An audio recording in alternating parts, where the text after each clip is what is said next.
There you go. 4-punch, 5-punch, 6-punch combination. Body shot, bang, bang, bang, bang. Telling him not to counterpunch. Boom! Will rock bottom get up? Iron. Going through all the instructions. This is for the championship of the world. I expect a tough, clean fight.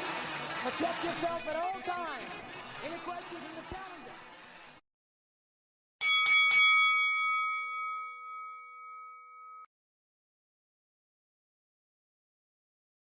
Welcome back, everyone, to the Fight City Podcast, the official podcast for thefightcity.com. I'm your host, Jeff Foose, and today I'm joined by Kevin to take a look at this past weekend's Canelo Berlanga card. Hey, Kevin, how are you doing? I'm doing great. Thanks for asking. Well, we'll jump right into the card. We'll start with the Rolly Romero decision. Rolly Romero earns a 10-round decision over Manuel Jaimes. Rolly Romero back in the win column with the 10-round decision over Manuel Jaimes. This was a more calm, tame version than what we're used to of Romero.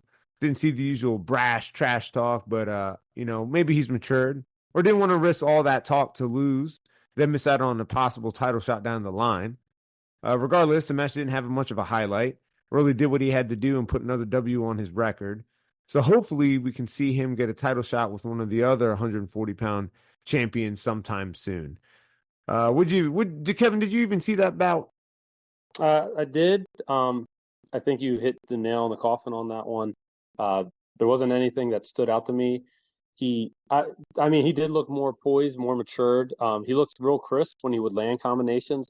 I didn't see any of the showboatiness that he usually does in his fights. It kind of was lackluster. But I mean, it's a good way to start the main cards. I know for the first round, I think they landed single-digit amounts of punches. But again, I think Rolly Romero was really focused for this bout to project, catapult him to a title shot later down the road. So he needed a good win, a solid win, after suffering a loss to Pitbull Cruz. But moving forward, let's jump over to Caleb Plant versus Trevor McCumby. Caleb Plant overcame a 4th-round knockdown to stop Trevor McCumby in the 9th round at the T-Mobile Arena to secure the interim WBA super middleweight title. Kevin, what did you make of the Caleb Plant bout with Trevor? Oh, man. They look like two cousins at a Thanksgiving dinner that hated each other for years. Just the build-up to the fight and the fight itself, a lot of roughhousing, it looked like, at least from McCumby's end. I guess the ring rust had to settle in for Plant because this is his first fight. It's the longest layoff he's had in a while. But he didn't look as, he didn't look as sweet as this nickname would project.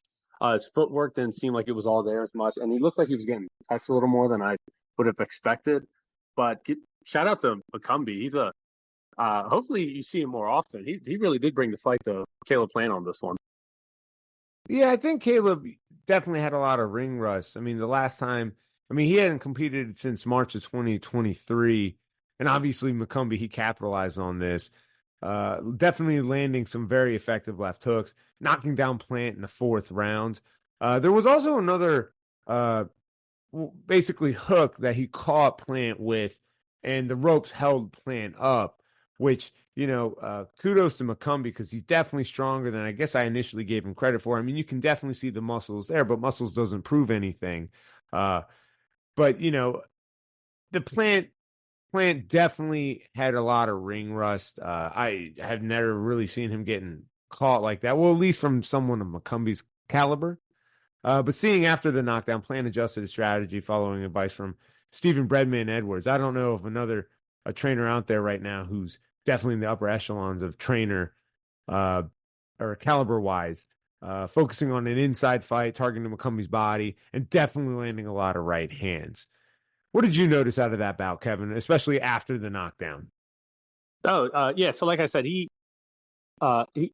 what's the saying? He weathered the storm. I mean, yeah, McCumby's power kind of surprised me. It kind of reminded me of Rolly Romero, actually. How you look at him and he's so stiff, but he has that weird power where he just, when he touches you, it's it explodes.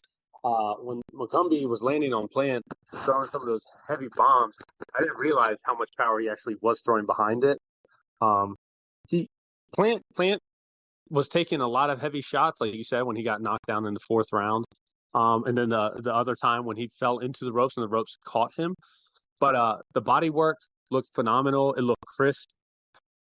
He worked heavy on the inside, landed a lot of good body shots to help set him up in the later rounds.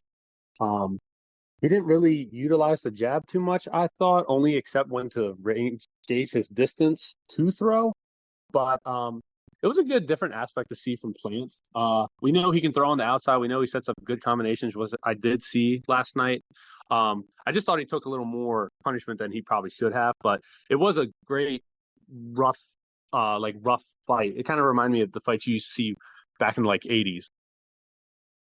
Yeah, Stephen Breadman Edwards, I think, kudos to him, Plant bringing him on board. Post knockdown, right, and then post getting caught with that earlier hook. Definitely, Caleb Plant was focused on inside fighting, setting up power punches to the body to break McCumby down, because we are used to Caleb Plant sticking and moving, right? Like he's called Sweet Hands Plant for a reason. Like the guy is a phenomenal boxer. I love the way he moves.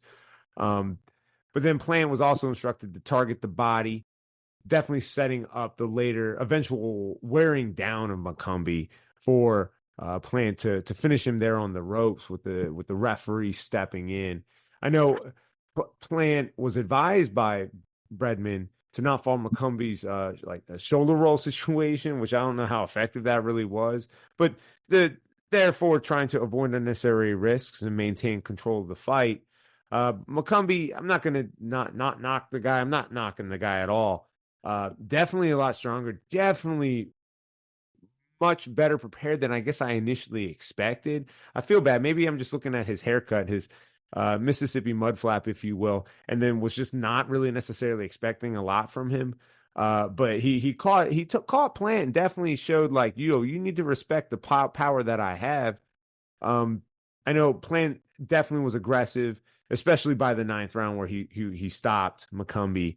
And so, I mean, looking at the performance statistics in itself, Plant landed 207 out of 385 punches. So he landed 53.8% of his punches. And then McCumby landed only 99 out of 305, so 32.5%. But those two punches for sure, like catching him on that, it looked like it caught him on the elbow, but it was really a body shot, which put Plant down. So again, kudos to McCumby, but this was a fight that I definitely thought Plant was for sure going to win. But, Plant post-fight, he expressed satisfaction with his performance. Definitely some ring rust there, being out almost pretty much over a year. So hopefully we get to see him come back here in the future. I mean, Plant moves on to improve to 23-2, 13 KOs. And so I don't know about you, Kevin, but what do you see next for Caleb Plant? I love watching his fights. He won the WBA interim. Interim, right? I know in the post-fight conference he said hopefully he gets elevated to WBA regular champion. I don't know. You could see him fighting Berlanga next. They have heavy beef. You saw at the pre-fight build-up on stage when Berlanga and Caleb Plant were going back and forth.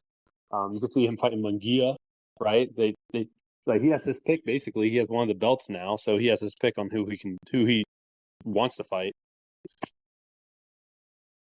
Yeah, I don't know about you, Kevin, but in my mind, I guess, like my thought was Berlanga, just because of the pre-fight antics between Berlanga and Plant, and then Canelo having that funny comment of like, Caleb, be calm, my friend. I'll take care of this for you. I know from the Berlanga perspective, from the Berlanga Plant perspective, Berlanga called Plant a coward at some point in reference to past sparring session. He claims to have stopped Plant with a body shot, and Berlanga, threatened to end Plant's career if they were to somehow step in the ring together for an actual match. Fun fact, I don't know if everyone remembers this. I mean, there's always some weird drama happening in boxing, but Plant purchased the domain edgarberlanga.com, and is using it to promote his own brand and merchandise.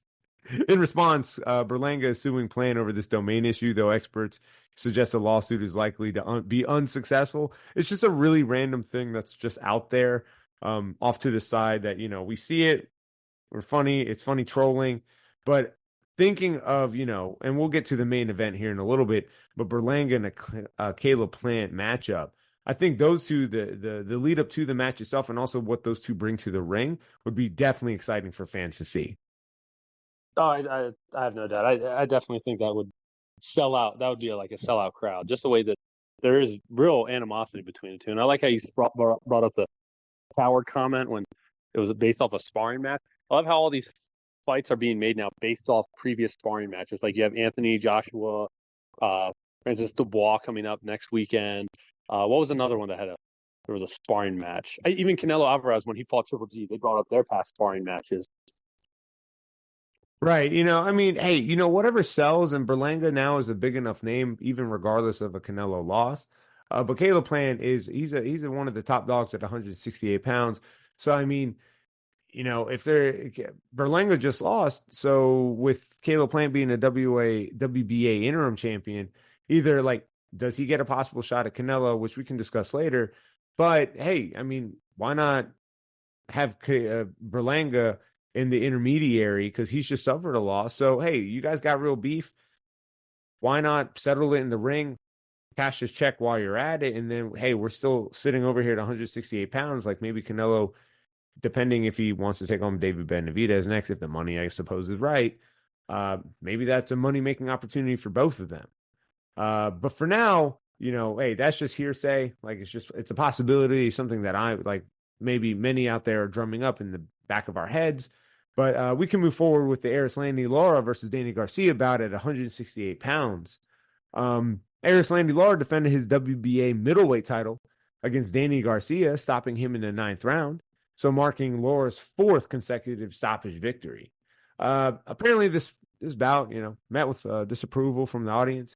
Boos were audible from the 2nd round onward due to the lack of action and engagement from both fighters. I don't really necessarily know what to say about that because Erislandy Lara, a Cuban fighter, we all do remember his performance with Canelo Alvarez, but Danny Garcia for sure is specifically a kind of he can box, but he's really known for his counter punching, especially with his left hook. So, as much as, these two names can still sell a fight, I don't really know what people are expecting, but of course, crowds can be finicky, especially when they're looking for action. Kevin, what did you make of that bout? No, I agree. In the boxing realm, you would they call it like a chess match when it's like low action, but then it's use the word casuals. It's boring. Styles make fights, and I think both of their styles just were set up to make it to make this matchup, I guess you would say, boring. Danny Garcia, he works with counters, and Lara is the old school, hit, don't get hit. He plays it safe. Every punch he throws is calculated. He uses his footwork beautifully. He comes from that old school Cuban style boxing. But yeah, it was kind of lackluster. I would have preferred to see Caleb Plant and Trevor McCumby's fight before Canelo's and Berlanga's, but that's I don't know who controls this, but it was for a belt. So, no, you're right. Lara utilized his reach advantage, especially as a southpaw. He was controlling the fight with that right hand.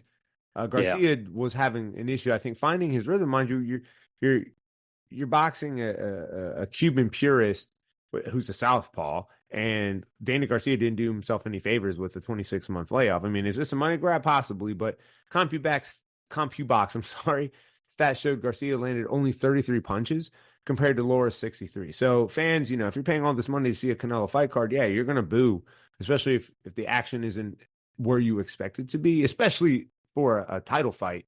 I'm glad that you mentioned, Erislandy Lara as being a boxing, or a Cuban boxer, right? Because he even accredited that to himself, hey, yeah, I'm a Cuban boxer. Yeah, we move and he's definitely characterizing talking about his lateral movement and the jab strategy, because that was a crucial role in his victory over Garcia. Lara effectively used his lateral movement to maintain distance, control pace of the fight, allowed him to land his jabs consistently. I mean, obviously, this type of approach is a hallmark of the Cuban school of boxing, looking specifically at technical skill, and ring generalship. Lara's strategy involved using long jab, keep Garcia on the outside, considering Garcia, even at, especially now that he's at this weight division, right? Danny Garcia, like you're in the mix, but like you're not, your arms aren't that long enough, I think, for the 160-pound division. And so Lara keeping him on the outside. And I'm like, where's Danny? How is Danny going to even, get on the inside to land a punch? Lara had a 6.5-inch reach advantage over Garcia.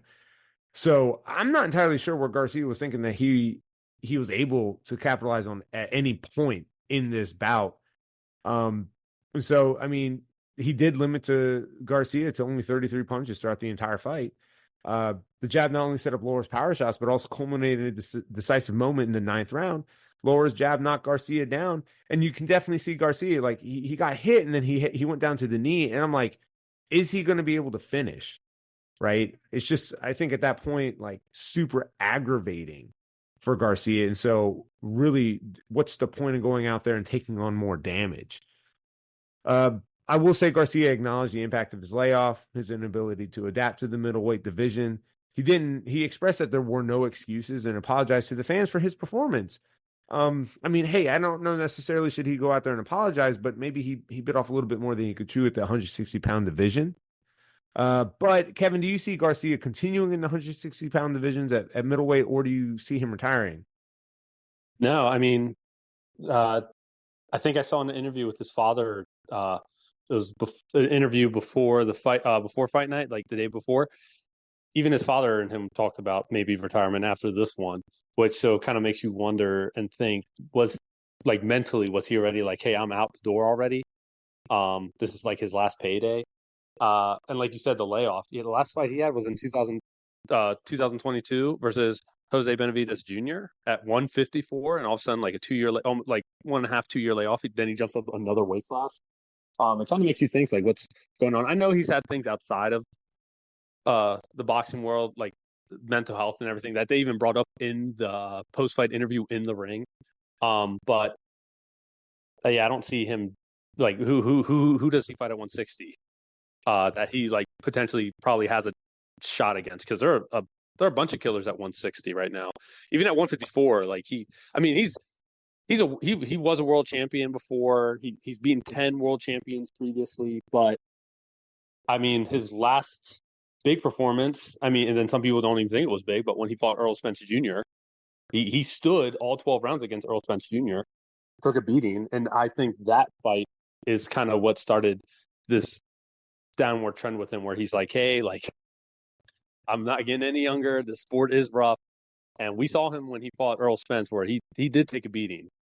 So I don't know where else I see him. I think maybe he does retire. I know I heard Sean Porter earlier today, though, mention it when everyone's talking about Danny Garcia in retirement. His advice to Danny Garcia was, take 6 months, then get back in the gym and see how you feel. He said that just because, I guess, Sean Porter's retirement, he didn't have a fight and then retired. He kind of just retired after one of his fights. And he said he'd hate to see Danny Garcia go out like he did, but I mean, I don't know, from one pro to another, that sounds like sound advice. I mean, both Danny Garcia and Erislandy Lara are definitely no spring chickens. They've been household names for a minute now. And, yeah, one's 36, and Danny Garcia is 36, and Erislandy Lara is 41. He's the oldest, I think, world champion right now. Right. So it's just like at some point, both of these guys are going to call it. But I mean, hey, if the paydays are still there, why not take it? But I mean, comparatively, Danny Garcia has a lot more going outside of the ring for him than I think Erislandy Lara does with his businesses in Philadelphia. But I mean, hey, time will tell. Hopefully he takes advice from Sean Porter. But I guess we'll see, right? Moving on to the main event, Saul Canelo Alvarez versus Edgar Berlanga. Saul Canelo Alvarez, for those who didn't see it, successfully defended his super middleweight championship titles against Edgar Berlanga in a unanimous decision in Las Vegas at the T-Mobile Arena. The fight scores were 118 to 109, 118 to 109, and 117 to 110 in favor of Alvarez, marking his 8th successful defense, specifically right now, of the ring super middleweight championship. Key moments of this bout, Alvarez dominated the fight, setting the tone early with effective use of his left hook, particularly to the body. That highlight reel knockdown of Edgar Berlanga is definitely going on Canelo's highlight reel. Alvarez knocked Berlanga down with a beautiful, powerful left hook in round 3 specifically. Berlanga, despite his height and reach advantage, struggled to impose his will and was knocked down in the 3rd round.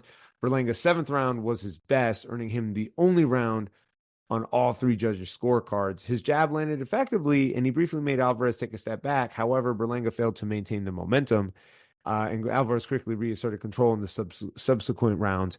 Berlanga also wasn't really able to catch Canelo, it seemed like, with any real power shots. Kevin, can you give us your assessment of this bout? Yeah, I mean, I think he did a little more than Munguia did. He definitely did more than Charlo did. Charlo literally was in there just to survive. But Berlanga, he was fighting on the back foot the whole time. And you think a guy of his size, like you saw them when they got to the center of the ring, he definitely had the size advantage. But then again, we've seen Canelo fight people with size advantage before, and he breaks them down. I don't know what it is. Canelo has power on God from loan himself, or power from God on loan himself. I'm sorry. And like that hook he threw after he threw a couple jabs was in the 3rd round and knocked Berlanga down. You could tell Berlanga was frustrated because we've seen it before. When he gets knocked down, he slams his gloves together. That was beautiful. It was so fast, so crisp. It kind of was reminiscent of the old Canelo that we used to see in previous years, where he ends people with the left hand. But the last few fights, he's been knocking people down with his right hand, and people are saying that's subject to the surgery he had on his left hand a couple years ago after the Triple G fight. Or they're saying he doesn't have as much power in that left hand anymore. But last night, that 3rd round, he proved that he still got it. He pop anywhere. He can throw a pop anywhere he wants. And unfortunately, Berlanga was at the short end of the stick on that one. But yeah, like you said, Berlanga, for the guy that had 16 knockouts in a row in the 1st round, I didn't see any real serious pop from him except from the jab a couple times. But then again, it also looks like Canelo wasn't even trying to really defend against it that much because his upper body movement kind of was lacking there last night. Berlanga, yeah, he had a 3-inch reach advantage, and so naturally you'd think like the jab could have been his best weapon. I think it was in this particular case. However, he struggled to capitalize on the other physical advantages, like obviously being the bigger guy. Alvarez landed 43.3 of his total punches, including 49.1% of power punches. So definitely he showcased like, my years of experience and age, obviously, it took over here, right? Overall punch stats, Alvarez landed 201 punches, and Berlanga landed 119. So he had a 27% accuracy. Like I said earlier, his best moment was the 7th round. And then Berlanga, he was tough, but he definitely looked cautious. You're right. He showed more gall than Charlo. And I don't know. I guess I would say I'm a little bit more pleased with his performance over Munguia. But that's also, I don't know if the background, the context of the fight, Puerto Rico versus Mexico, that long-lived rivalry. We just published our article looking at Puerto Rico versus Mexico, like the best bouts in that rivalry today. So I don't know if that played a role into Berlanga. Berlanga's now on the biggest stage. Definitely wasn't like, there's definitely no way I think really any of us had in the mind like, oh, he's going to score a knockout on Canelo. I think that ship has kind of sailed, like those early 16. Oh, he's like the next Mike Tyson narrative is kind of shipped out at this point. I mean, post-fight reflections, Berlanga, he expressed admiration for Alvarez, calling him his idol despite that pre-fight trash talk. Alvarez did emphasize his pride in fighting on Mexican Independence Day weekend, and looked at a return for the next event. So that would be Cinco de Mayo. Berlanga, again, though, showing his toughness, I will say, hey, he made it the entire bout with Canelo. There was definitely moments, though, of controversy that will definitely get, overshadowed here in the future. But like, if we were to visit them, there was a headbutting incident. Berlanga did receive a warning, intentional headbutt during the fight. And then I do remember looking at like post headbutting at some point, Canelo like throws two shots to it looks like to the kidneys while he was kind of bent over, and like he was definitely not able to defend himself. And then the referee Harvey Dog, good on him. Like he was warning both the fighters in that case. And then Berlanga was engaging in trash talking, trying to provoke Alvarez, but that seemed like to be the most effective thing that he could do. Alvarez openly was frustrated, and he even stated post fight like, "Yo, I'm Mexican, man. Like, yeah, this stuff is like him talking all that trash will get me frustrated. Like I'm a man at the end of the day." But that was pretty much it, I'd say. I know not Edgar Berlanga wasn't everyone's first choice in the event, especially on such a, historically dominating weekend. And I know there was a UFC event happening at the same time. But Canelo Alvarez was stripped of his IBF super middleweight title due to choosing Edgar Berlanga. The decision came due to an overdue mandatory title defense against the IBF's number one title contender, William Skull. The IBF is set to order a vacant title fight between William Skull, their number one contender, versus Vladimir Shishkin, the number two contender. And then Alvarez did win that super middleweight championship title back in November of 2021 by defeating Caleb Plant. And then title stripping from the IBF, Canelo Alvarez successfully defended all four title bouts for 168 pounds with a win over Golovkin, John Ryder, Charlo, and Munguia. And so, I guess now we can look at like what is next, Kevin. Do you think for Canelo, given this win, even though it was a one-sided affair, what do you think should be Canelo's next move? I don't know. He kind of said in the post-fight interview when someone asked him what was next, he said he's just going to enjoy time with like his family. I've heard people make the argument. The three names I keep hearing of is David Benavidez, Terrence Crawford, which Terrence Crawford was there at the fights last night, but I think it was DAZN had a picture with him and the Turkish leader, calling him Kendrick Lamar, and then Dimitri Bivol. I'll start with Terrence Crawford. I don't know if you saw this or anyone else saw this. When Caleb Plant was warming up, Terrence Crawford went to go pay his respects, and he was helping. He was playing with Caleb Plant a little bit, warming him up, and you could see the sheer size difference.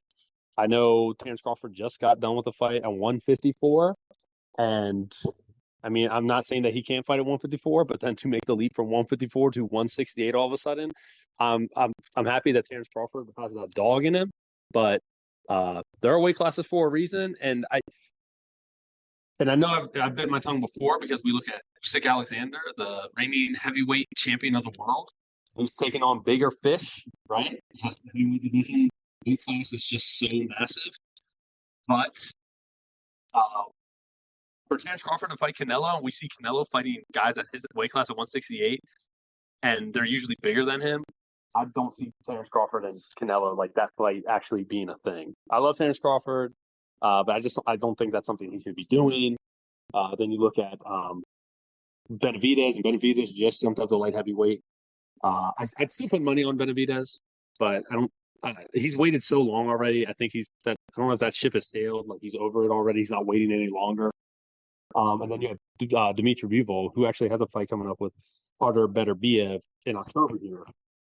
Now, I've heard the rumor that like Canelo would be interested in whoever wins that, but Canelo is not a true light heavyweight, and we've seen him fight at light heavyweight before a couple times. He's won, but when he fought Bivol and Bivol beat the bricks off him, I would actually like to see if Bivol wins this fight, jump down to 168. Then you'd have a unified light heavyweight champ dropping down to super middleweight to fight the true unified super middleweight. That would be a really interesting bout to watch. Because like, can Bivol weather Canelo's power at 168? At 175, I felt like he was a little more comfortable because he was the bigger man.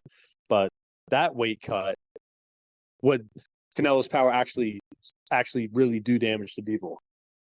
That's something I would be interested in. But yeah, no, I'll start with the first one there. Trevor. Yeah, not Trevor McCumby. Terrence Crawford. I have Kendrick Lamar. Yeah, I mean, I have as much interest in that bout as everyone with Inoue versus Gervonta Davis. You know, you think about it, and you're like, yeah, sure, that could kind of be entertaining, I suppose. I mean, I would get the same satisfaction, I think, out of that in terms of like an actual match with an exhibition or just watching them spar each other. But, you know, I mean, that's a huge possible money fight. And for those who don't follow the sport specifically, but you know Terrence Crawford's name and you know Canelo Alvarez's name, people will tune into that. And so that could be definitely a money-making idea. I just, me personally, not a big fan. Like you said, 154 pounds was his last bout. He was in there with Caleb Plant. You saw the clear size difference. And then even then, like against Canelo, and Canelo's already competed at 175 pounds, I can't say personally I'm too interested in that. Now, the David Benavidez fight, I think, is what everyone is waiting for. And that Saudi Arabia money does kind of hit different, but Canelo's kind of still even then holding out a bit, saying like, yo, only if the money is right. I kind of wish he'd throw out like a dollar sign. If he has, I apologize to everyone because I haven't seen it yet, because I'm pretty sure the Saudi Arabia money, they'll match it, right?